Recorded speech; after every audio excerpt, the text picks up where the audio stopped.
தொடர்ந்து கருத்துக்களை பகிர்வதற்காக திமுக சட்டமன்ற எதிர்க்கட்சித் தலைவர் சிவா அவர்கள் இணைப்பில் இணைகிறார். சார் வணக்கம். ஒரு 9 வயது சிறுமியின் உடல் கிட்டத்தட்ட 4 நாட்களுக்கு பிறகு சடலமாக கால்வாயிலிருந்து கண்டெடுக்கப்பட்டிருக்கிறது. இது குறித்து பொதுமக்கள், மாணவர்கள், இளைஞர்கள் என்று பல்வேறு தரப்பினரும் போராட்டத்தில் புதுச்சேரியில் தற்போது ஈடுபட்டு வருகிறார்கள். பிரேத பரிசோதனை தற்போது நடைபெற்று வருகிறது. உங்களுடைய கருத்து என்ன? முதற்கட்ட பார்வை என்ன?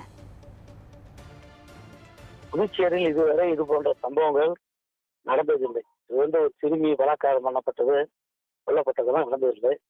இவ்வளவு ஒரு அநியாயம் நடந்த பிறகு போலீஸ் துறை முதலில் தேடுகின்ற பணியில் தீவிரம் காட்டாதது, அந்த வீட்டின் பக்கத்திலேயே நான் இருக்கிறது என்று தெரிந்தும் சரியான தேடுதல் பண்ணவில்லை. அதை தவிர்த்து இன்னொரு விஷயம் இன்னமும் அதோட முடிச்சு அவிழ்க்கப்படாமல் இருக்கிறது. நாங்கள் 6 இளைஞர்கள், ஒரு பெரியவர், ஒரு பையன் என்ற நிலையில சொல்றாங்க. இன்னமும் மக்கள் தமிழ் தெளிவுபடுத்தல.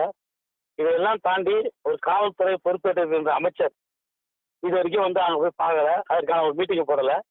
இப்படிப்பட்ட பல்வேறு சங்கடங்களும் பொதுமக்கள் மத்தியில் ஏற்பட்டுருக்குது. அதாவது மக்கள் என்ன அரசாங்கத்தோட வேகம் இல்லாத ஒண்ணு, ஏதோ தவறு நடந்துருது, அதை திருத்தலன்றதை தாண்டி ஒட்டுமொத்த பொதுமக்களுடைய பயத்தையும் அவங்களுக்கு ஏற்படுற அச்சத்தை தெளிவுபடுத்த வேண்டியது இந்த அரசாங்கத்தினுடைய கடமை.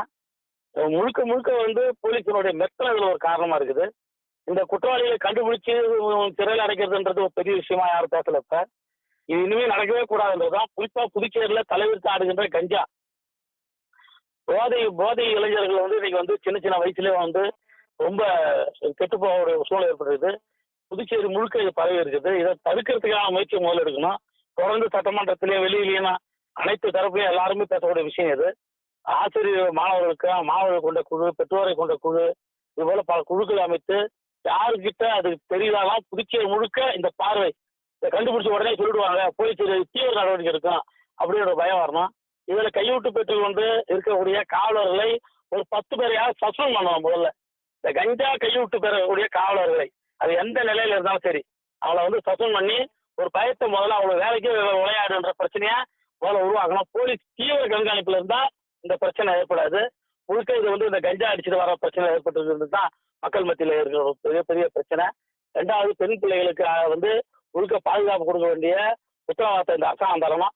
அதோட இது வரைக்கும் மெத்தனமா இருக்கக்கூடிய அரசாங்கம் இனிமேலாவது முடிச்சுது முழுக்க முழுக்க இதுல தீவிரமா செலுத்தி இதுல சம்பந்தப்பட்டவங்களை கைது பண்றது, அரெஸ்ட் பண்றது, அவங்களுக்கு தண்டனை வாங்கி கொடுக்கறதெல்லாம் தாண்டி ஒட்டுமொத்த புதுச்சேரியில் இருக்கக்கூடிய பெண் குழந்தைகளுக்கு பாதுகாப்பா இருக்கணுன்றது தான் எங்களுடைய எண்ணம்.